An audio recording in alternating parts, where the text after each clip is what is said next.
சென்னை அரசு ராஜீவ்காந்தி மருத்துவமனையில் ஆம்ஸ்ட்ராங் உடலுக்கு உடற்கூறு ஆய்வானது நிறைவு பெற்றிருக்கிறது. விவரங்களை வழங்குகிறார் நம்முடைய செய்தியாளர் பாண்டியராஜன். பாண்டியராஜன், வணக்கம். இது பற்றிய முழு விவரங்களை பதிவு பண்ணுங்க. பகுஜன் சமாஜ் கட்சியினுடைய தமிழக மாநில தலைவர் ஆம்ஸ்ட்ராங் நேற்று மாலை 8 பேர் கொண்ட கும்பலால் கொலை செய்யப்பட்டிருக்கிறார். இவ்வகை 8 பேரும் கைது செய்யப்பட்டு விசாரணைக்கு உட்படுத்தப்பட்டிருக்கக்கூடிய நிலையில் தற்பொழுது அவருடைய உடலுக்கான அந்த உடற்கூறாய்வு இன்று காலை 7:50 மணிக்கு தொடங்கியது. சற்று முன் உடற்கூறாய்வு நிறைவு பெற்றிருப்பதாக மருத்துவமனை தரப்பிலிருந்து அந்த தகவல் கிடைத்திருக்கிறது. இன்று காலை 7:50 மணிக்கு தொடங்கிய உடற்கூறாய்வு 9:45க்கு நிறைவு பெற்றதாக மருத்துவமனையுடைய டீன் சேரன்ராஜன் தெரிவித்திருக்கிறார். குறிப்பாக அவரது உடலை பெறமாட்டோம் என அவருடைய ஆதரவாளர்கள் இன்று காலையிலிருந்து தெரிவித்திருந்தனர். குறிப்பாக 10 மணிக்கு மேல்தான் உடற்கூறாய்வு தொடங்கும். ஆனால் இது சட்ட ஒழுங்கு பிரச்சனை ஏற்படுத்தக்கூடும் என்கிற அந்த வாய்ப்பு இருப்பதன் காரணமாக காவல்துறையினுடைய அறிவுறுத்தலின்படியும் அவருடைய குடும்பத்தினரிடம் பேச்சுவார்த்தைக்கு பிறகு மற்றும் ஆம்ஸ்ட்ராங் அவர்களுடைய ஆதரவாளர்கள் மற்றும் பகுஜன் சமாஜ் கட்சியினுடைய நிர்வாகிகளிடம் பேச்சுவார்த்தை நடத்தி உடற்கூறாய்வு செய்வதற்கான அனுமதி பெறப்பட்டு தற்போது உடற்கூறாய்வு நிறைவு பெற்றிருக்கிறது. ஆனால் அவரது உடலை பெற்று அவருடைய உடலை அஞ்சலிக்காக வைக்கக்கூடிய இடம் எது என இன்னும் தேர்வு செய்யப்படவில்லை.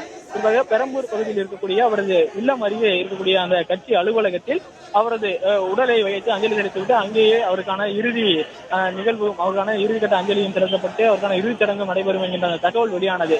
ஆனால் அந்த பகுதி மிகவும் சிறிய பகுதி என்பதால் வரக்கூடிய அவருடைய ஆதரவாளர்கள் மற்றும் பகுஜன் சமாஜ் கட்சியினர் அவர்கள் வந்து செல்வதற்கு போது இடவசதி இருக்காது என தெரிவிக்கப்பட்டு தற்பொழுது சாலை மறியலும் நடைபெற்றுக் கொண்டிருக்கிறது.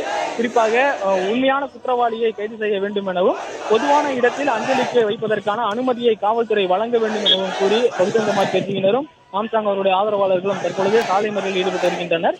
இன்று காலை 7:50 மணிக்கு இந்த உடற்கூறாய்வு தொடங்கிய முதலே அவர்கள் உடலை பெற்று எங்கு கொண்டு செல்வது, பொதுவான இடத்தில் அஞ்சலிக்காக வைக்க வேண்டும் என்கின்ற அந்த கோரிக்கையை பகுஜன் சமாஜ் கட்சியினரும் ஆம்ஸ்ட்ராங் ஆதரவாளர்களும் தெரிவித்து வருகின்றனர். குறிப்பாக இந்த பகுதி பூந்தமல்லி நெடுஞ்சாலை ராஜீவ்காந்தி அரசு பொது மருத்துவமனை இருக்கக்கூடிய அந்த பூந்தமல்லி நெடுஞ்சாலை பகுதியில் அவருடைய ஆதரவாளர்கள் திடீரென காவல்துறையுடன் வாக்குவாதத்தில் ஈடுபட்டு சாலையில் அமர்ந்து சாலை மறியலில் ஈடுபட்டு வருகின்றனர். பிராட்வேயில் இருந்து வெளியேறக்கூடிய அந்த பேருந்துகளும் அங்கே வரிசையாக நிற்கக்கூடிய காட்சிகளையும் நம்மால் பார்க்க முடியும். ஆனால் ஒரு சேலம் மாவட்ட பிஎஸ்சியினுடைய தலைவருடைய தலைமையில் அந்த பகுதியில் அந்த கூட்டம் நடைபெற்று வருகிறது. சாலை மறியலில் ஈடுபட்டிருக்கிறார்கள். சாலையில் படுத்தும் காவல்துறைக்கு எதிராக முழக்கமிட்டும் அவர்களுடைய அந்த எதிர்ப்பை தெரிவித்து வருகிறார்கள். பொதுவான இடத்தில் அஞ்சலி செலுத்துவதற்கான அனுமதி வழங்க வேண்டும் எனவும் உண்மையான குற்றவாளி இதுவரைக்கும் கைது செய்யப்படவில்லை, உண்மையான குற்றவாளியை கைது செய்ய வேண்டும் என்கின்ற அந்த கோரிக்கையும் வைத்து அவர்கள் போராட்டத்தில் ஈடுபட்டிருக்கிறார்கள்.